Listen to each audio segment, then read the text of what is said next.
etos kerja, atau dalam bahasa lain bagaimana etos kerja yang baik dalam Islam. Ibu dan bapak, para dosen yang dimuliakan Allah, ada satu hal yang harus kita ingat, bahwa Islam ini ternyata agama yang begitu sangat memotivasi kita untuk bekerja dan juga beraktivitas. Bahkan kalau kita baca beberapa ayat suci Al-Quran atau juga hadis Nabi, banyak kita temukan motivasi-motivasi supaya kita bekerja dalam kehidupan dunia ini. Sebagai contoh misalnya Al-Quran mengatakan, wa qul ya'malu fasayarallahu 'amalakum wa rasuluhu wal mu'minun. Bekerjalah kamu sekalian, beramallah kamu sekalian, niscaya Allah dan Rasulnya serta kaum mukminin akan melihat apa yang kalian kerjakan. Dan bahkan, tahukah kita ibu dan bapak bahwa ternyata aktivitas bekerja atau dalam bahasa lainnya mencari hidup, ya, yang terkesan duniawi ini, itu sebenarnya kalau kita lakukan secara benar, justru bisa menjadi jalan agar dosa-dosa kita diampuni oleh Allah Subhanahu wa taala. Coba bayangkan ibu dan bapak, itu paling keraju dari pagi sampai sore, bahkan ada sampai malam baru pulang, dan ternyata begitu kita sampai di rumah, Allah ampuni dosa-dosa kita. Ini kan luar biasa. Dari mana kita tahu itu? Hadis Nabi yang menyebutkan seperti itu. Apa kata Nabi Sallallahu Alaihi Wasallam dalam sebuah hadis dikatakan, man amsakalan min amali yadihi amsa maghfurallah. Siapa yang dia memasuki waktu sore dalam kondisi penat, letih dan capek, setelah dia bekerja seharian, maka dia memasuki waktu sore itu dalam kondisi diampuni oleh Allah Subhanahu wa taala. Coba bayangkan ibu dan bapak, pekerjaan kita sehari-hari kita lakoni, panen kita pulang, dosa kita diampuni. Ini kan luar biasa. Tapi tentu tidak sembarangan pekerjaan ibu dan bapak. Bukan yang asal keraju dari pagi sampai sore, ketika azan berkumandang, wah keraju juga. Atau seperti kerjaan orang yang tak ketua, kerajunya dari pagi sampai sore itu main tai-tai, punya orang yang bisa jaga. Pulang-pulang panennya. Yang seperti itu tentu tidak termasuk yang diampuni oleh Allah Subhanahu wa taala. Tapi yang bagaimana? Yang ketika dia bekerja, dia fokus dengan pekerjaannya, tapi manakala Allah memanggil, dia tahu ini waktunya untuk Allah.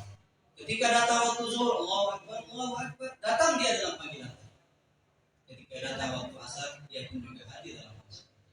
Pekerjaan yang seperti inilah yang kalau kita lakoni setiap hari pulang balik kita, sore-sore capek kita berhadapan dengan atasan, berhadapan dengan mahasiswa, pulang kita capek, maka niscaya menjadi penggugur dosa-dosa kita di hari. Apalagi jalan yang kita tempuh seperti kata-kata tadi, jalan para ulama, jalannya para ilmuwan yang mendedikasikan hidupnya untuk ilmu, yang mendedikasikan kehidupannya untuk mengajar para dai. Ini tentu cita-cita yang mulia, ya, yang tak semua orang bisa mencakupinya. Jalannya sunyi dan juga apa tadi Pak? Sunyi, yo, yang kedua lurus. Lurus, insya Allah garis lurus ya Pak. Ya. Sebab ini dua lagi garis-garis yang garis bengkok. Mudah-mudahan kita semua di sini termasuk yang garis lurusnya. Amin. Maka Islam memberikan motivasi, siapa yang pulang capek, Allah ampuni. Bahkan kalau kita baca ayat Al-Quran, Allah mengatakan, wa idza faragta fansab. Kalau kamu sudah selesai mengerjakan satu pekerjaan, pindah, kerjakan pekerjaan yang lain.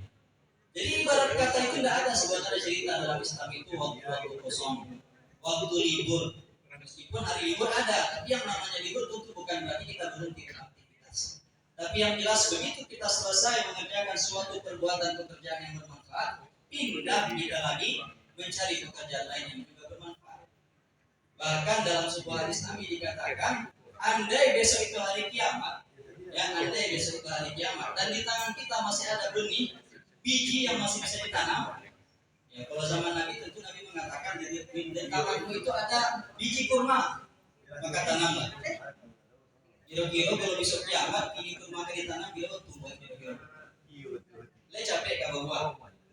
Tak mungkin. Tapi seperti itu Islam menghargai setiap upaya dari upaya setiap. Mungkin kalau hadisnya di Indonesia kata Nabi, kalau ada orang besok mau kiamat dan hari ini ada biji durian juga di tangannya, tanam aja lah. Supaya apa? Supaya kalau seandainya Allah lihat itu pekerjaan yang tujuannya adalah memberikan manfaat untuk orang banyak, niscaya pahalanya masyarakat. Dan ternyata juga di samping motivasi seperti itu, Umar dulu pernah berkata, ya ketika beliau suatu kali masuk ke masjid, dilihatnya ada orang dari pagi berdoa tidak putus-putus. Ditanya sama Umar, dan tadi Mama juga berdoa apa? Ini minta rezeki, ya minta rezeki, tapi keranjangnya berdoa saja di masjid. Apa kata Umar? Inna sama ala tuntilu bahwa langit tidak akan pernah menurunkan emas dan perak kalau kita tidak pernah bekerja dan berusaha. Tidak hanya bisa dengan berdoa, harus ada usaha di sana, harus ada upaya manusia yang manusia mendapatkan. Dan terakhir, kenapa Islam sangat memotivasi pekerjaan? Karena memang diri kita ini, ibu dan bapak, adalah pertarungan di antara dua masalah. Seperti dikatakan oleh Imam Syafi'i, beliau pernah mengatakan, nafsaka illam tashghalha bit-tha'ah sagalatka bil ma'asi.